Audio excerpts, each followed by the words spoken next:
Good evening, everyone, and welcome to Global Entrepreneurship Week 2022.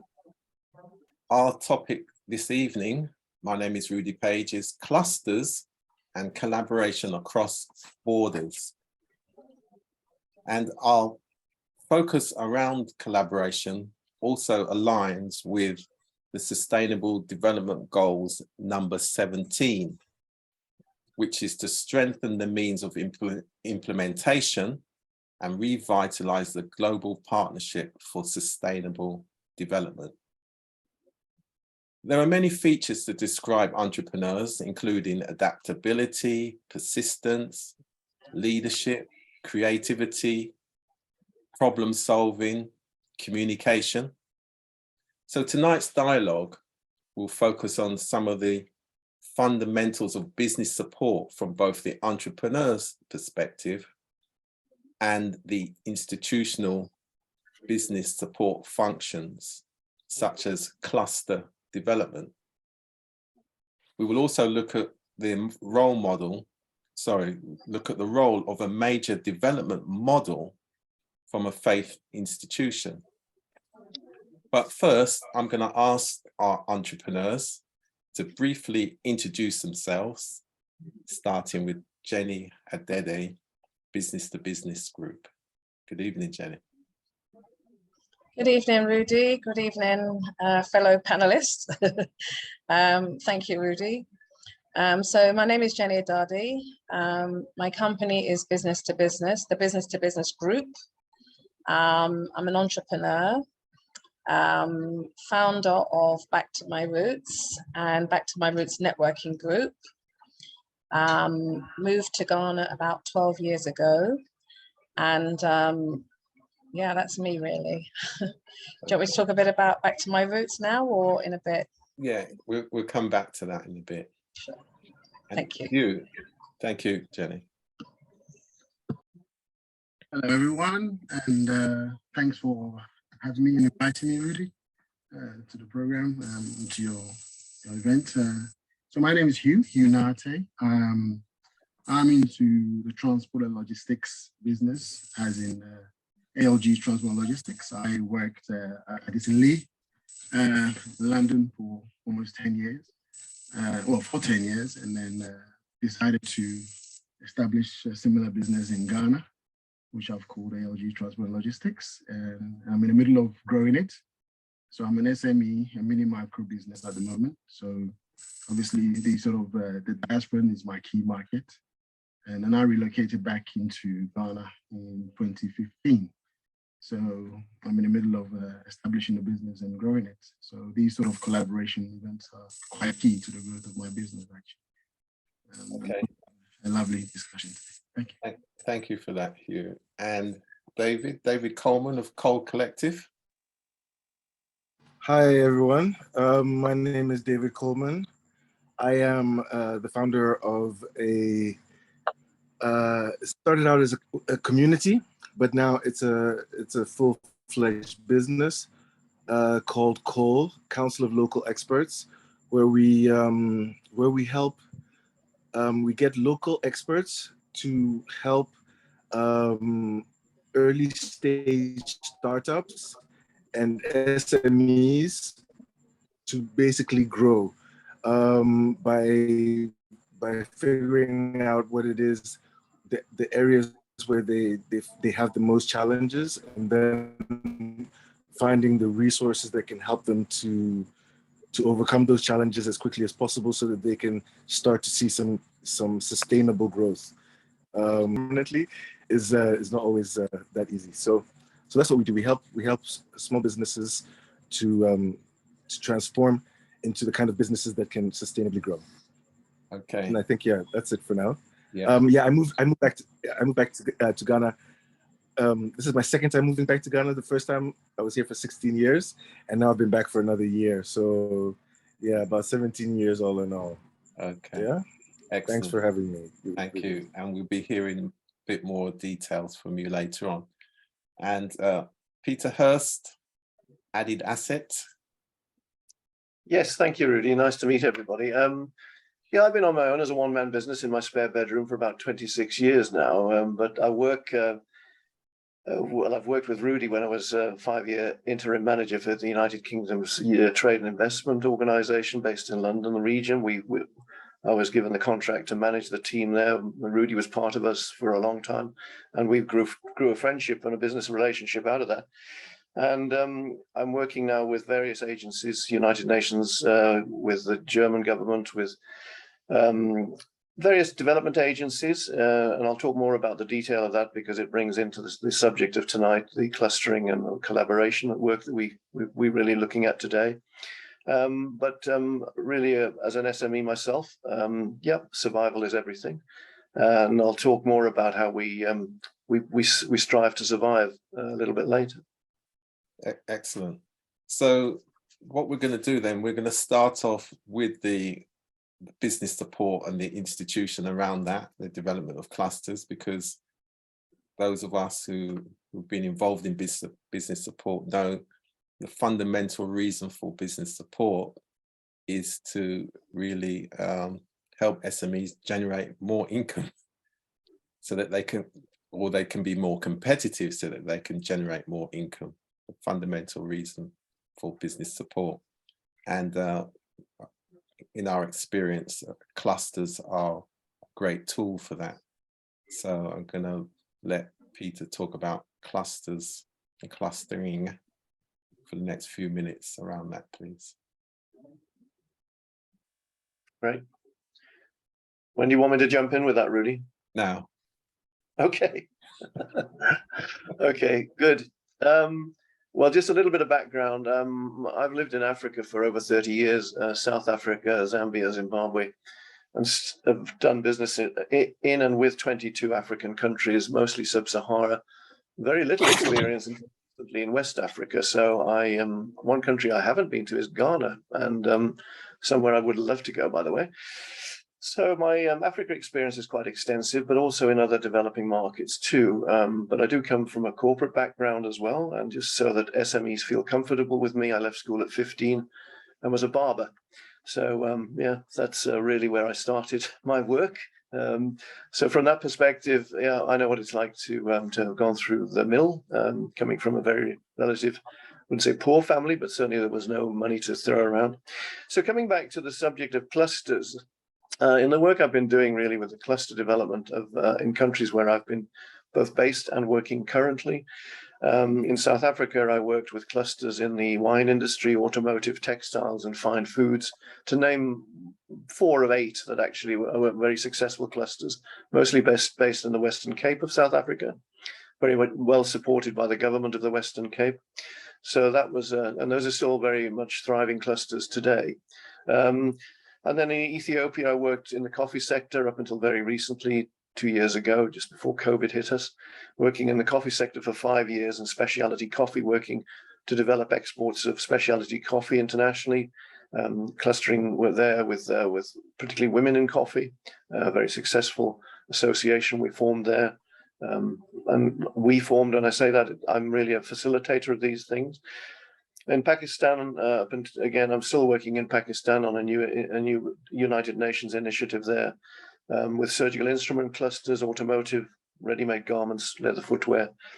And now, in just very currently, really, in terms of me going there again for a long period of time, on and off, working with cluster development in the Sindh province of Pakistan, which is where the terrible floods have occurred, if you've been watching the news, and I was there during the monsoon, and I've never seen poverty like it in Africa, to be honest, like I saw in Pakistan. So working to develop clusters from virtually zero to hero, hopefully, over the next few years, 5 years at least. I want to give an example of a case study. Actually, working with clusters in Cape Town, I was hired as a consultant to the Oil and Gas Alliance, South African Oil and Gas Alliance in Cape Town, mainly concerned with many SMEs who used to do work in the port, really, with oil and gas, particularly coming down from Nigeria, some of the big oil rigs coming down to be serviced in Cape Town. And all of the small SMEs, they all had a part to play in refurbishing the rigs and maintaining those rigs. Now, interestingly, they haven't done very much across the border.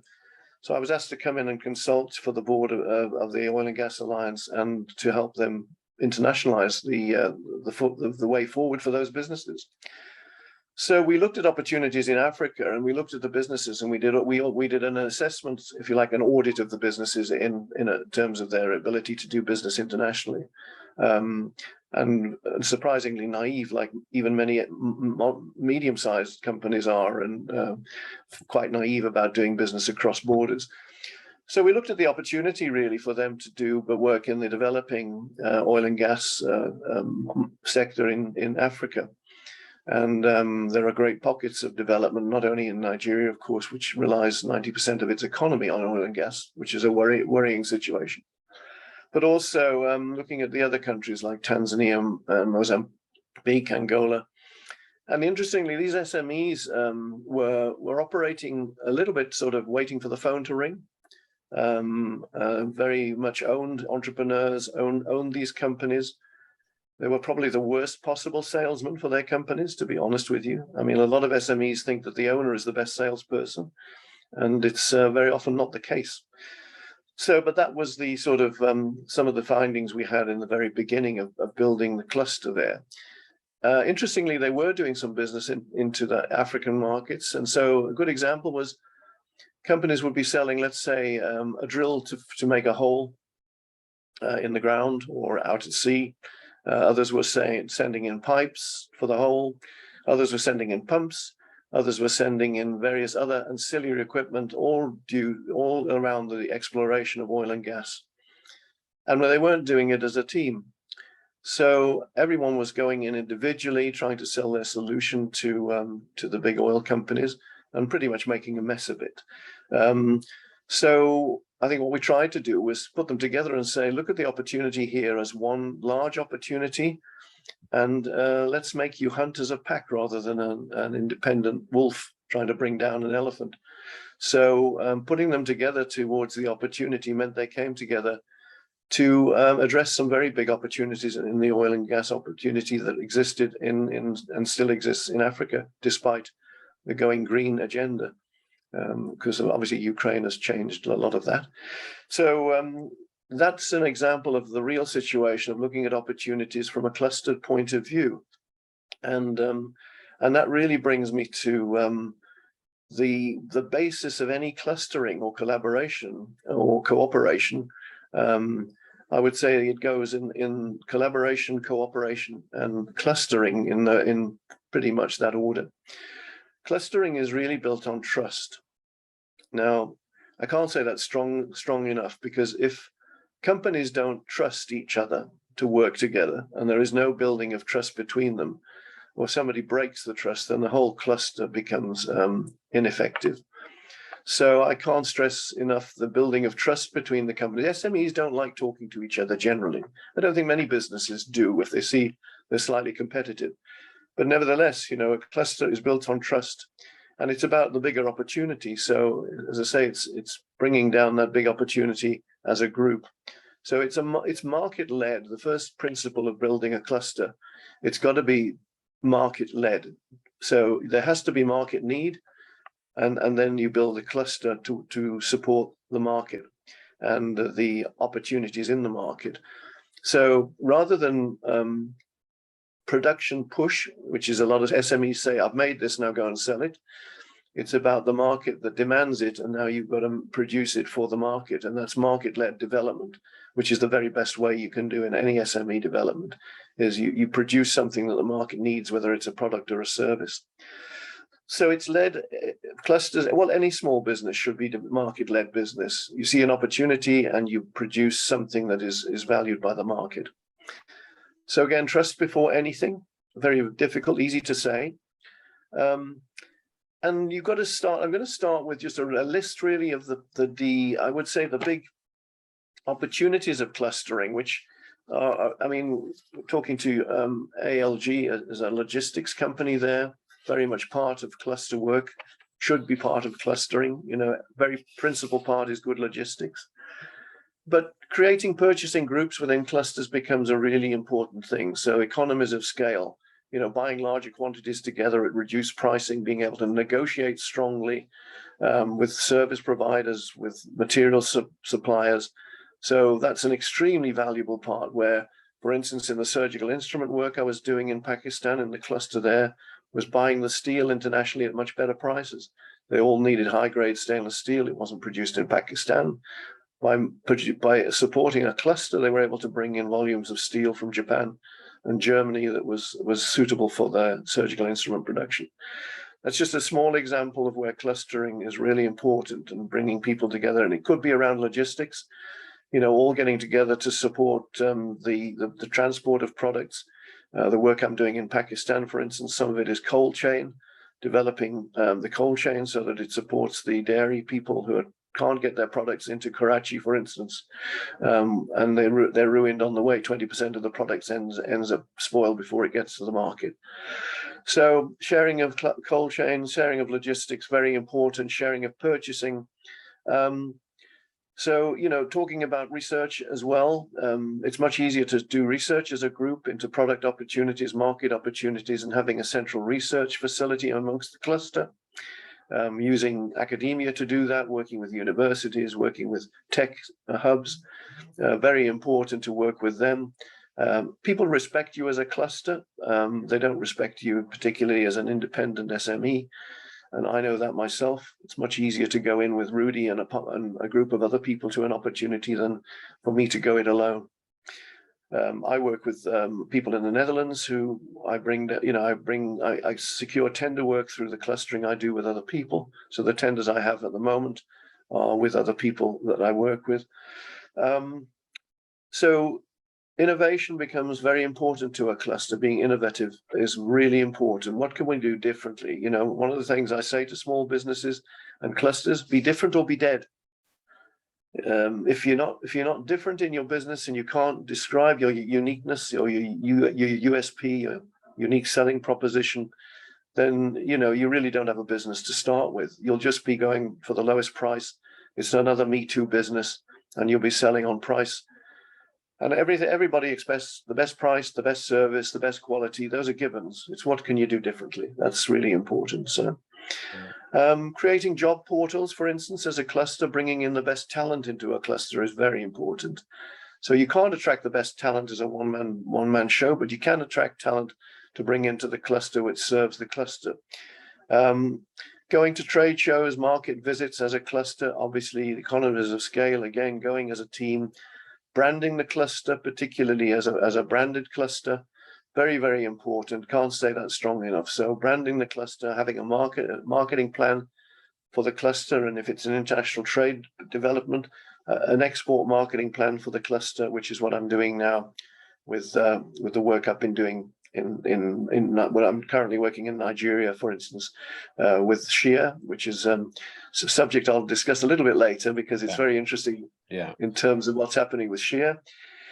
And then, networking opportunities, as a cluster, you need to network, not just within the cluster, but outside the cluster too. So regular events for the cluster, breakfasts, getting together, chatting informally, breaking down those barriers. Getting industry speakers to come and talk to the cluster, very important too. So, you're getting the best international support as well. Working with government, I'm going to say working with government is extremely important, but never let a government manage a cluster. Never, ever get a cluster so involved with the government that the government takes the leadership role. So leadership is very, very important in the cluster.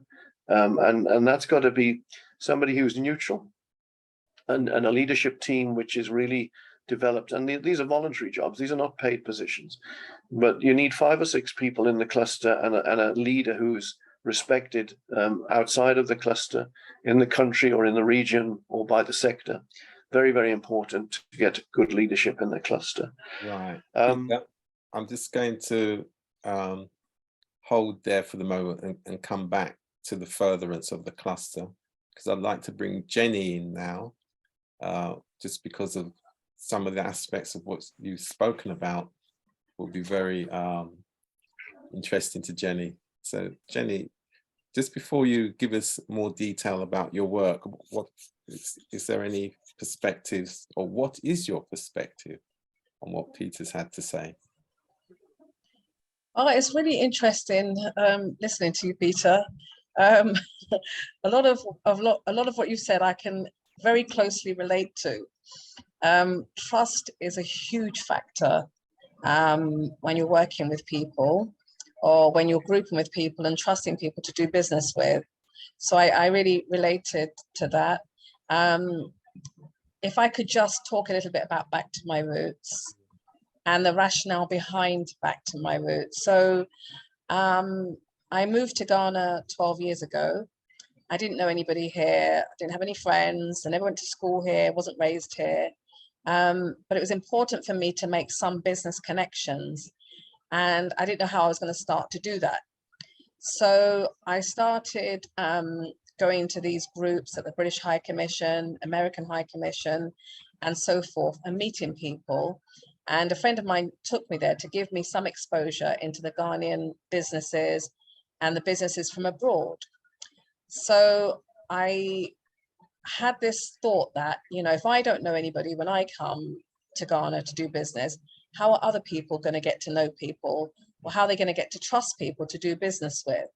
So I decided to form a group called Back to My Roots. We had the first meeting about 10 years ago at a hotel in Trasako here in Accra.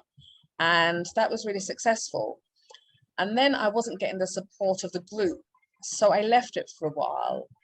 And then I met somebody called Richard, and Richard said to me, look, I ran the idea by Richard, and he said, okay, let's pick it up again, which we did about 6 years ago. So set up this WhatsApp group and started adding people that wanted to come back, and people that were already in the diaspora that had a thought of coming back, but maybe they'd come back and it hadn't worked, or they hadn't met the right business connections. They didn't know who to trust. Maybe needed a carpenter, or maybe needed to, like, you know, have a working colleague, or wanted to expand their business, but they had to have a similar SME to work with. It was difficult for people to get that collaboration. So what we started to do is build this platform, and there's about 320 people on this platform today, which is great. I mean, it hovered around like 200 for ages, and then suddenly it's shooting up.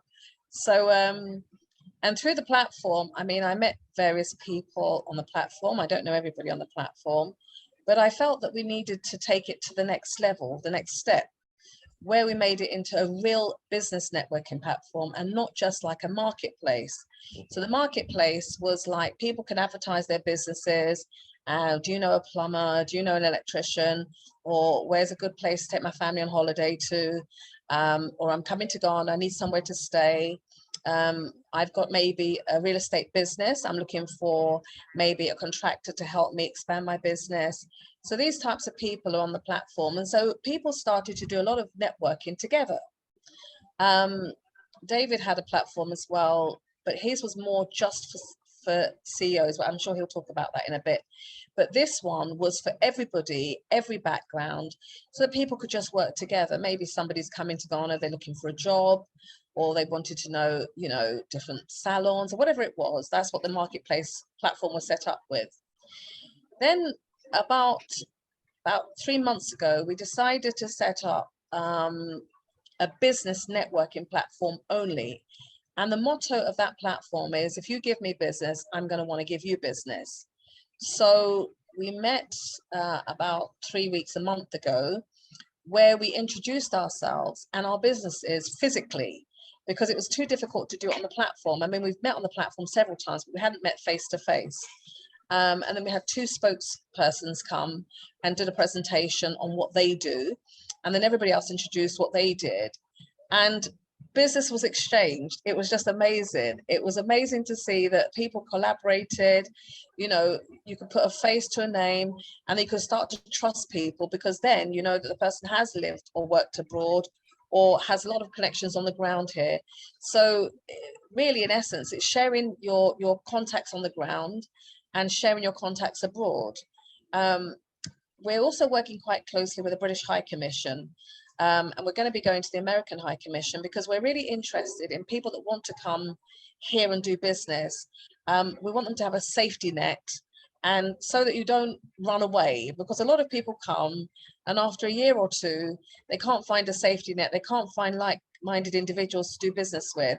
So they go back to where they came from. But there's a lot of synergy on the platform, and I mean, it's just amazing. We've got everything on there, from cleaning companies, we've got construction companies, we've got training companies, you know, salons, beauticians, everything. And the idea is we do business within ourselves as a network. And then if we don't have that, then we call people from outside to support. But we're trying to like support within a diasporan, you know, networking group, because we tend to understand, you know, each other a little bit more because we've lived abroad, worked abroad and stuff like that. Yeah, so and I'm an entrepreneur, so I have various things I do, but anyway, that's on the side. Yeah, thank you, Rudy. Is that all right? Yeah, excellent, Jenny. Excellent indeed. I'm going to bring you in now, Hugh. Just give us a perspective, or your perspective on what you've heard, and then you can tell us a bit more details about ALG and your approach. Yeah, thank you again, Rudy. I think from what Peter has said, I mean, this is the first time I've heard of clusters, I must be honest. And it's great insight, but I think sometimes we do these things without Getting a bit of feedback again, Hugh. I don't know. Oh, really? Oh, can you hear me now? Still there? Yeah. Okay. Is that a bit better? Or Better. how are we doing? Okay. Okay. Are we okay? I think it's still there. I don't know. Is there a device that could be turned up? I've unplugged the charger. I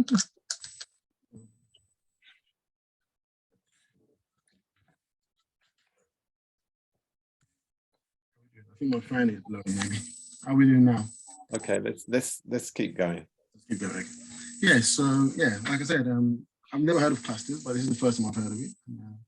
I think it's something we do, but I've never been able to put a name to it. What I was more familiar with is what obviously Jenny has said, sorry, which is the collaboration part. Jenny, can you hear me? Yeah, still a bit of feedback there. Feedback. Oh. It's a little bit low. A little bit because I've put it down. Okay. How's that sounding now? I've just talked. Better. Yeah. Okay. If you Yes. So yeah, what I did know was the collaboration, which obviously through Jenny and through the Back to My Roots group, which I met Jenny at an event and she added me to the group. I've been able to meet you, Rudy. So yeah. There's an evidence and a reality of what does work. Yes, and you are obviously making connections work. So I'm keen to see how things have been done without actually being put on paper. But so from what Peter said, is what I would like to understand a bit more about the clusters. But I think some of the things he said, which kind of makes sense, is a trust issue. I think that's the key, especially someone like me as well, who relocated back to Ghana. And as Jenny said, you don't know anyone, but I was born in Ghana, so I kind of had a familiarity with Ghana, but not on business level. And the sort of approach I wanted to take for the transport was on the basis for me. So it was the diaspora who were my target market, because I didn't know Ghana when I went back, and I had a lot of friends who were around town, but their safety was movements. How do I move to see a friend and get home safely? And obviously, you know, family members are a bit worried and so forth.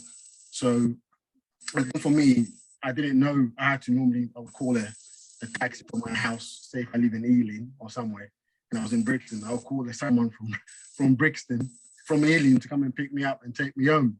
So those were the challenges that was in the system. So I realized that this was a business I wanted to start. So I also thought, well, then there must be a lot of diasporans that coming into Ghana that would have a similar issue to me. But who do you talk to? How do you get to, with what Peter said, how do I find my market? Who tells me where they are? And obviously, like what Jenny said, what she has done, which was to go to the British Embassy, which I knew they were there, or the American Embassy, you get to meet people, you network with people.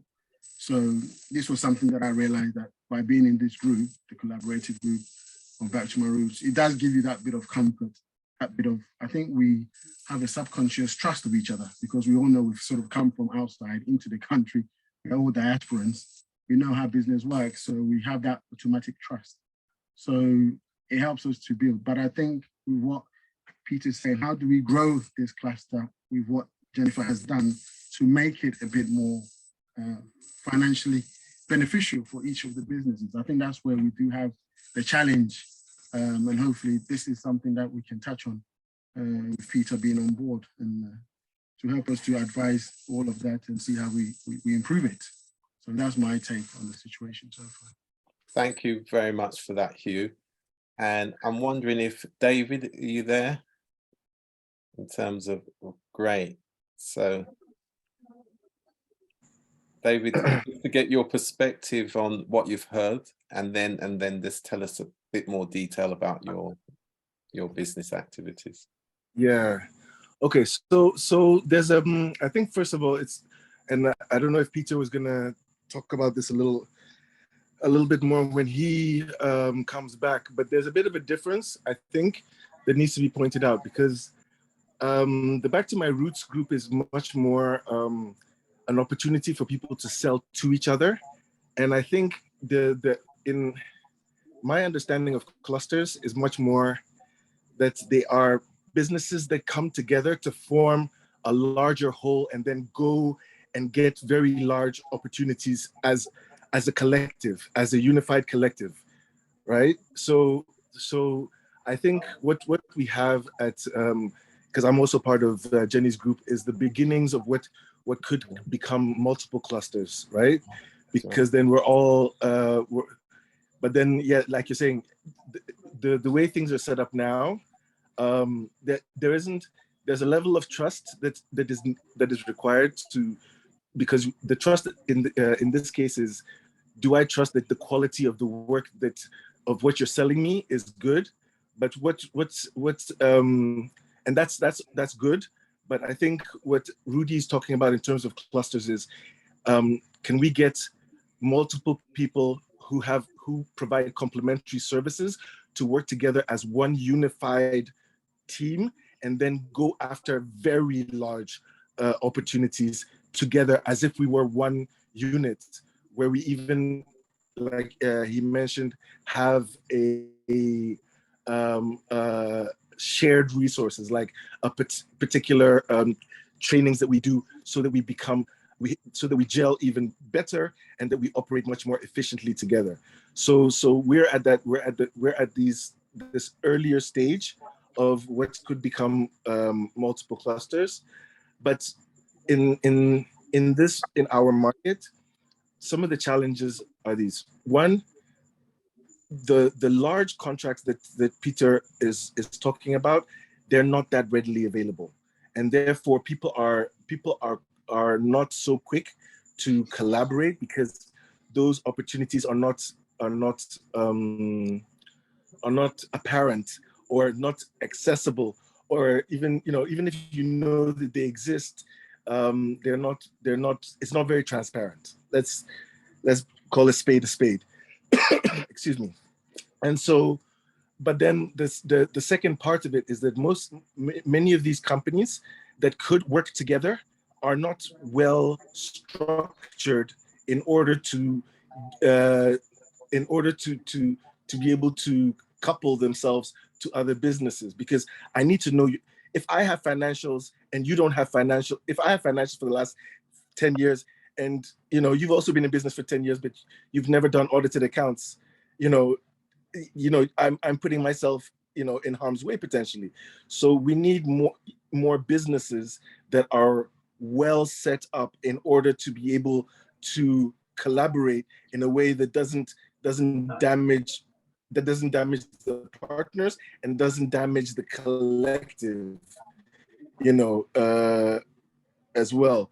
And so that's my long intro to what my team does, right?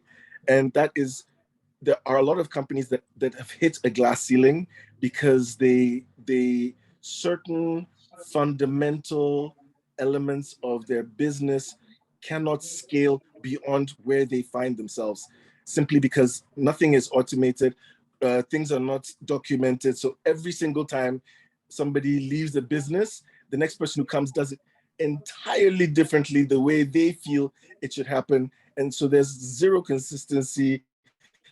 There's the leadership are overly involved in the day-to-day, and there's not much delegation. Not that you always have to delegate everything, but for consistency, right? For continuity. So we kind of describe ourselves, and Jenny helped me to find a word that actually maybe resonates with a lot of people, as a business transformation support organization, right? Yeah. Because once certain systems are put in place, once you have proper hiring, for instance, so that there's consistent onboarding, so that you know that you are that the people know what they're supposed to be doing. And I'm using recruitment as an example, specifically because in this market, one of the biggest challenges is human capital, right? Is finding good people who know what to do, who are highly motivated, and who are who come to work for all the right reasons, not because they want to build a career as opposed to get a paycheck, right? So there's a lot of things that go into it, into making sure, because people, one of the conversations, and I hope I'm not talking too much, but one of the conversations that I have a lot with people is, people complain, oh, you can't find good people, everybody's terrible, they come in and they're so lazy and da-da-da. And, I always say, and the typical thing is, yeah, this would never happen in the UK. This was never happen in Holland. People don't behave like this there. And I always say the same thing. Do you onboard like they do in Holland and in the UK? Do you give them all the resources that they give to them in Holland and the UK? Do you provide them with the proper incentives? Do they have a contract the way they have in other places? If you do everything that is done in other places, then to me, you have a right to complain. But you can't expect people to behave the way they behave in a place where there is structure, there is consistency, there's reporting, where they have an HR department where they can even go and complain if they're being mistreated, if they're where certain things are in place. So and then David, David, you don't provide any of that, but you. Can I ask you a question around that then? So, but are you also saying that there is a market opportunity for somebody to deliver that training, that learning, that opportunity? Because it sounds as though you're describing. Yes. Okay, sorry. Just before we come to wasn't Peter, going I'll just, if you negative. could go with that. No, yeah. I definitely think so. I definitely think there's a lot of opportunities in all these areas, right? There's a lot of, wherever there's a problem, and it's a lack of awareness of what constitutes the problem, right? We think it's the people, but it's actually the processes that need to be improved. But people need to understand that they need to change the processes in order to get a better set of people. So if there somebody lies the market opportunity then. There lies the market opportunity. Right, can we, and as you raise that, this is a good time to go back to Peter. And again, just Peter, overview on what you've heard since you spoke, but also if you can talk about the multiple clusters, you mentioned it a couple of times, because obviously in different markets there's a wide range of challenges. So, well, I'll go back to Jenny actually initially, because Jenny's experience is very similar to my son, for instance, who was in South Africa until he's moved now to the UK, working in a small community around his area. There are associations, Jenny, and yours is actually sounds exactly the same as one he belonged to, which all share opportunities. They have to present themselves. They have to give each other business. If they get business, they've got to give some back. So it's that's quite a disciplined way of collaboration and the economic benefit for that particular little region there where he was based as a landscaping guy. So I accept Jenny's model is great. It's not a formal cluster as such, but it's creating economic benefit. So that's perfectly fine. I agree with most of what David said. I don't disagree actually with any of what David said. But I think the size of the opportunity or the size of the potential for clusters is really is not so important, because with, for instance, in Pakistan, we've just, I mean, I'm just started now, and I'm termed the cluster development expert, by the way, and it's not a title I gave myself. It's a UNIDO, United Nations title. I never like the word expert because I don't think anybody can be an expert, to be honest. But the work I'm doing there, for instance, and it's very, I mean, I've been there for 5 weeks on and off now, and I'll be going back 3 times in January and February to do the training of cluster development agents there. Now, these are not even formal businesses. They don't keep books. They don't have anything. They're groups of ladies, for instance, sewing garments, sitting on the ground, literally. When the ground was flooded, they had to move out of the area, particularly. Dairy people who produce cheese and dairy products, all independently, not formalized in any way. But again, I go back to the original statement I made, that the market opportunity for them, it's market-led opportunity. So the ladies, for instance, are all sitting on the ground doing very beautiful work, and then hoping to sell it locally. We're putting them together to produce what the market needs in the larger cities around Pakistan initially, but it will have international appeal.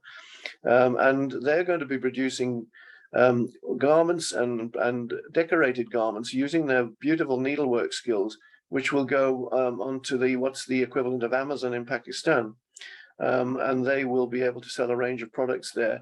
And these are all, small groups of women cooperatives, if you like, going for a much bigger opportunity, but the quality management is going to be critical. So training on quality management, for instance, certification is important, but as a group, we can introduce certification and quality management, whereas individually we wouldn't be able to do that.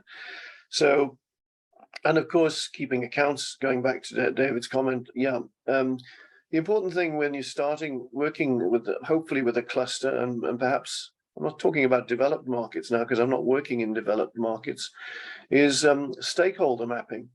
You really need to know who you're going to be working with. So you need to start to develop the trust, because when we're talking of clusters, we're talking about investors coming in, we're talking about banks getting involved, we're talking about all the other service providers, ALG could be one of those. And you really need to do a stakeholder map to see who they are, what are their credentials, because it's important to start with the right foundations. So very important to do that.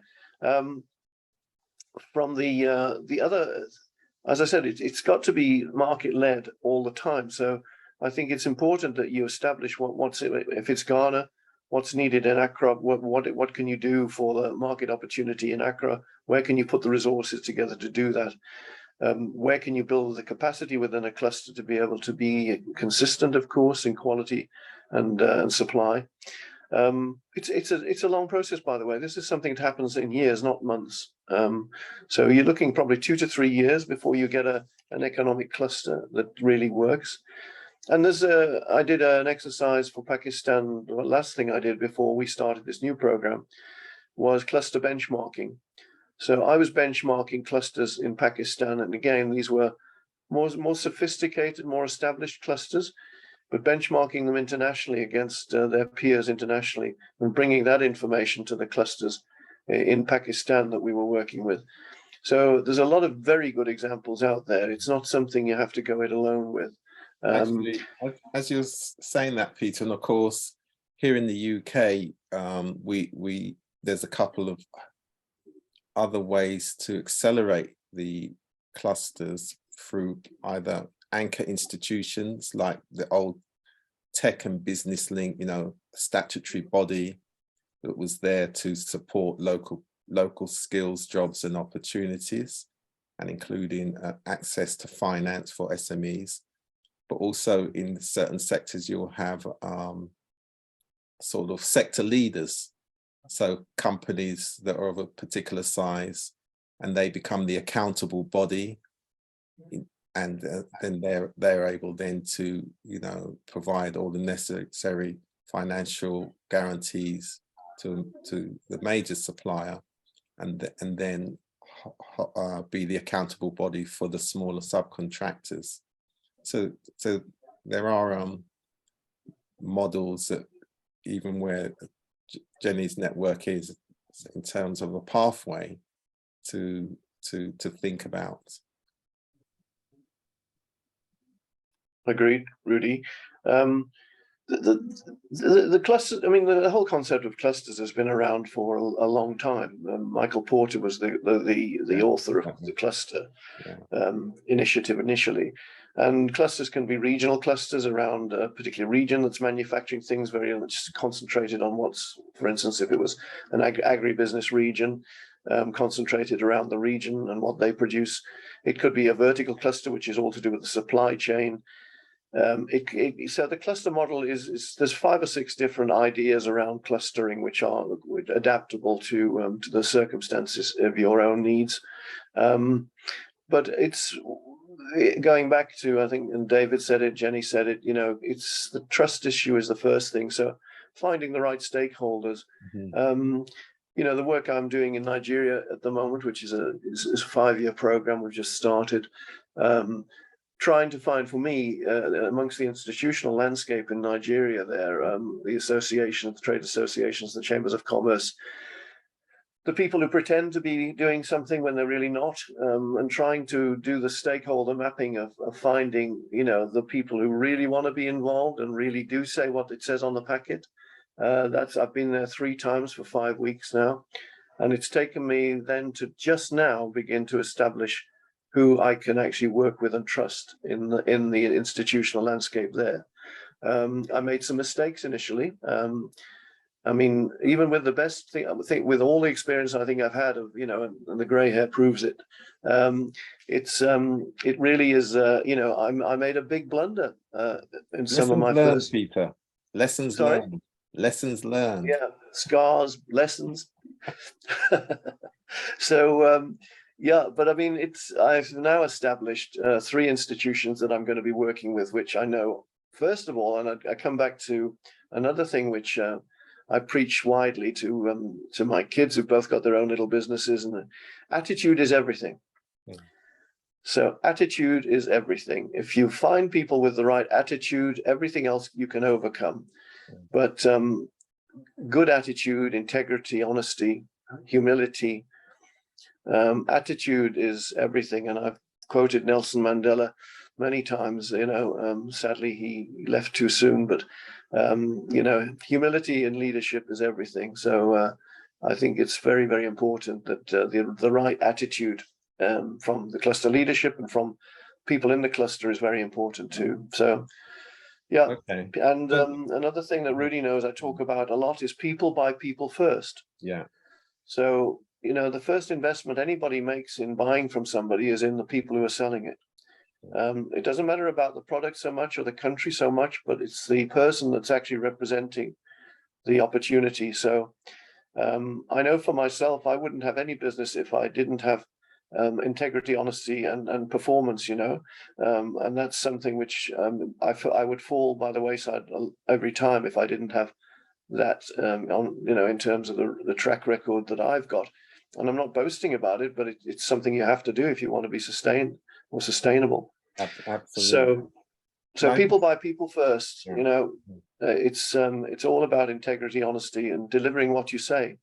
If you promise something, it's delivering it. And going back to my choice of people that I'm working with now in Pakistan and in Nigeria, it's the people I've invested my time in. What they do, we can improve what they do, but they've got the right attitude. So yeah. So Jenny, Peter touched on supply chain collaboration, and we know in hospitality services there's a lot of collaboration in order to. So do you want to say a bit about that, and also some of the points in terms of where you might go next? I mean, in terms of whether you'd become a cluster or organize a cluster for like-minded businesses. The hospitality bit first. Do the hospitality, the collaboration. The hospitality bit is quite a precious subject. We're still a developing nation. Hospitality here has got so much room for improvement. So I'm working with GIMPA, which is a university here, and we're designing a skills development course for hospitality, which is very much needed here. We've got a lot of people with masters in hospitality and their first degree in hospitality, but the science and the skills behind it has been left out. So we're trying to marry up the practical to the theory and develop courses where you can climb up the ladder from Are a you talking skills about perspective. the soft skills now? Soft skills, yeah, the soft skills. I mean, of course, you need the theory and the science behind it, but if you don't understand why you're speaking to a customer and how to speak to a customer, then by the time you become a manager, how do you diffuse anger? So, I mean, hospitality is my background. Worked for British Airways for 20 years as a customer service manager looking after Africa, as Rudy knows. And, you know, travel and tours, hospitality is it's precious, it's dear to me. There's a lot of room here for improvement. We've got lots of hotels, lots of restaurants, and we're stuck with the fact that we're not giving our people skills development training. So that's what we're working closely. I'm working closely with GIMPA on that. There's a team of us. Which is good, because it sounds like then there's the evidence base, the research behind it. Exactly. Then exactly. If I can just give Jenny a tip that you might find something interesting is I'm contracted often to CBI, which is the Dutch government agency that helps a lot of developing countries in various sectors. Market-led, by the way. Everything we do is based on there's a need for these emerging markets to produce things for market opportunities. But if you go to the CBI.eu website, you'll see a lot of market reports from the work they've done on hospitality and tourism in developing markets. Okay.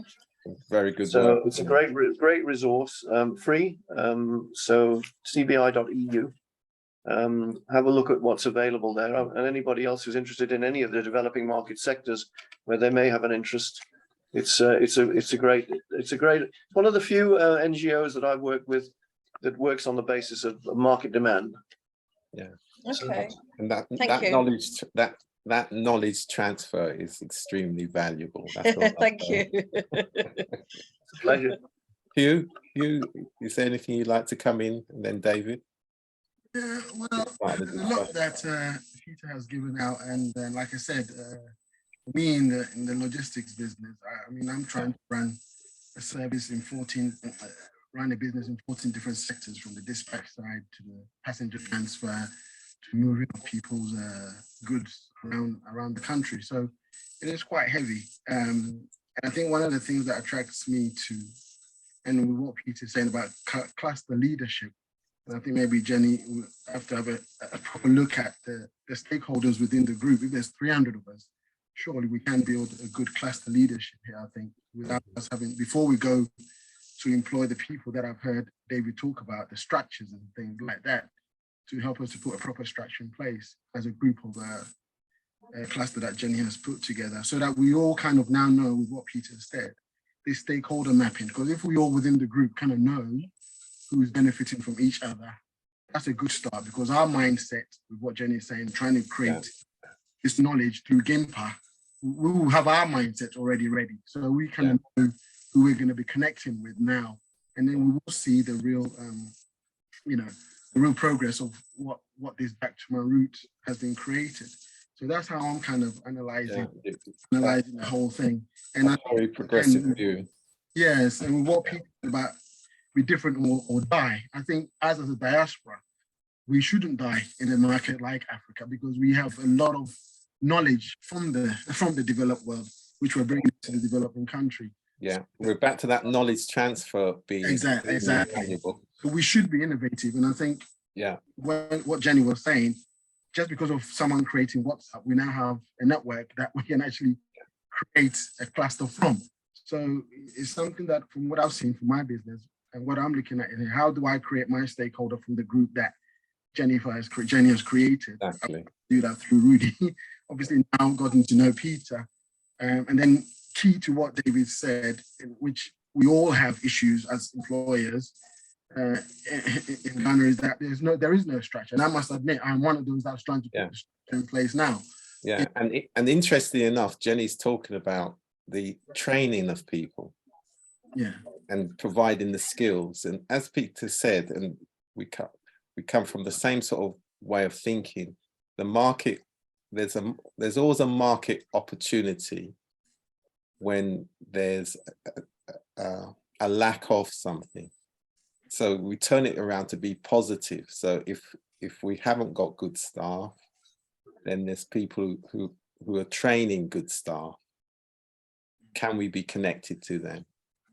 And I think in terms of where you are now within your network, is that there's no harm in creating a steering group and piloting a simple small project just to get those relationships, build the confidence, as Peter was saying. I think, Rudy, if I may say, I think the market lead, well, I think most of us have done our homework in terms of market lead development.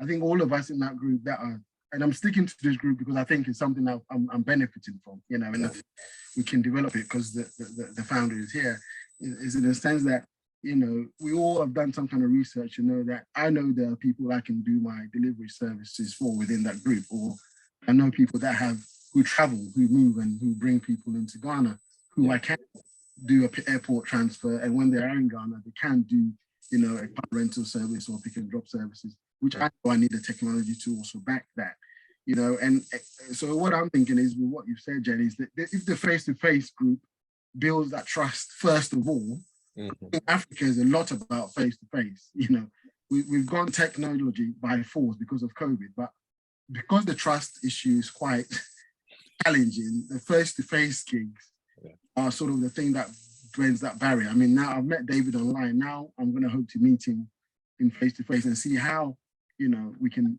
build a better relationship in person. So I think these are sort of the key nuggets I've picked up that can implement.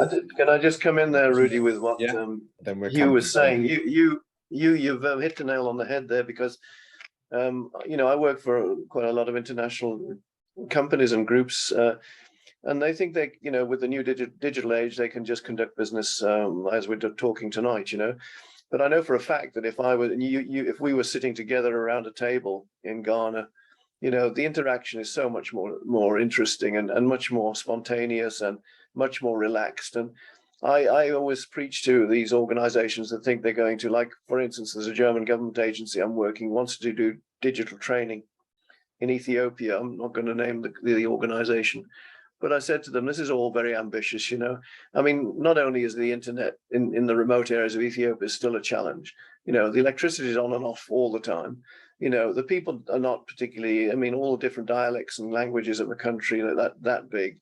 And then the cultural sensitivity and all of that, those issues. You've got to go there, you know. People want to press the flesh, give you a hug, you know, talk, see the expression on your face and see whether you're honest and open about what you say, you know. That builds bridges, you know. And coming back to the work I do, if you don't have somebody on the ground that, you know, now I've met you with respect to Rudy and this introduction, I've now got friends in Ghana I can contact, you know. I didn't have anybody. No, it's true, Jenny. I didn't have anybody before, you know. So that's a massive improvement in my, all of a sudden, I've got people in Ghana that if somebody says to me, I want to do business in Ghana, well, here we go. You know, I've got Jenny, I've got you know, David, and we haven't spoken to the other people listening, but, you know, it's wonderful to have a network that I can trust now going into Ghana. I mean, that from this conversation today, that the value of that is massive. Yeah. I mean, I could be traveling 3 times as a small business to Ghana to try to dig up some business and fail miserably. But you know, I've got a better chance now I've met you. So excellent. David, let you come in. Yeah, I just want to just add to the conversation. One of the things I think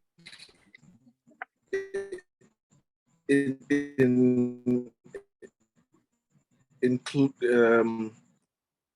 one of the ways in which we can take this conversation forward is also to maybe, if Peter could talk maybe a little bit more about how do we practically set up or go towards setting up a cluster, because there's a lot of great ideas and it's nice, but I think Peter's probably got some experience in the actual practical steps, because I know, for instance, that there's a German organization as well, it might be the same one as the one you were talking about, that recently took 3 cohorts to Germany, right? And they're trying to they're trying to just train them, but then together with another company, we were actually trying to also help them to create clusters, like you're saying. One of them is a fashion brand, so they brought a lot of fashion companies that are doing things in the fashion world, but high quality, right? Yeah. And so there's textile makers, there's actual dressmakers, then there's high-end, more modern fashion brands, and out of the 20, basically each time we pretty much only find 3 companies, 3 that had the right attitude, that were complementary, and that actually worked together. And that's good, because Very good. not everybody is going to 15%. be a good fit for a cluster. Yeah. Mm. Like it's like Rudy was saying. So I think first of all, we have to understand what it is. Then we have to also understand. Okay, David, we're losing your line. We're losing your line, but I think Peter's got the essence. The qualities of the kinds of people who can operate in a cluster and won't. Sorry, did I go off? Yeah, David, No? I think Peter's got, hold on a sec, David. Did anybody hear what I was saying? Yeah, hold on a sec, David. Peter's got the essence of your question in terms of setting up of a cluster, because your lines disappeared. Yeah, no, David, I think, having 3 initial partners in a cluster, by the way, is a good start. I would never say, I think that's a very good start, by the way. And if you can get 8 together in 18 months' time or something like that, that's great progress. Having Jenny with her 300 networking people, or people who are benefiting from that. But in a cluster, you really have to. It could be a failing trade association, for instance, that's already there. It doesn't have any proper synergy. It could be that you're building on it's good to build on something that exists already, but if it doesn't, obviously, then starting from scratch. But again, when you paint the picture of the benefits of belonging to a cluster, which I started with, I didn't finish the list, by the way, but it's not important. But it's just to give a sketch of the benefits of working together, hunting as a pack to bring down the big opportunities. Really, so. I think when you start describing the benefits of clustering to align, it's better to do it, I would suggest, from a starting point of view, to try to people in a particular industry, for instance, or a sector. I mean, you've got generic industries like Hughes industry and transport, which can cater for most sectors, I would imagine. So that's his opportunity is pretty generic in a way. Yeah, creative industries as well. Creative industries, very big. Clustering in creative industries, producing lovely things together. Again, you particularly, I'm talking international opportunities, because if you're going to make a successful cluster, it's going to need online visibility as well. So you're going to get inquiries from around the world, as we did with the coffee sector in Ethiopia, which was an international based opportunity we were working with, because there was a huge demand for specialty coffee. So I think these, if I was to spend time with you this is a plug for me so I can get to Ghana. But put a bid into the Dutch government. Peter. You're welcome, Peter. Sorry?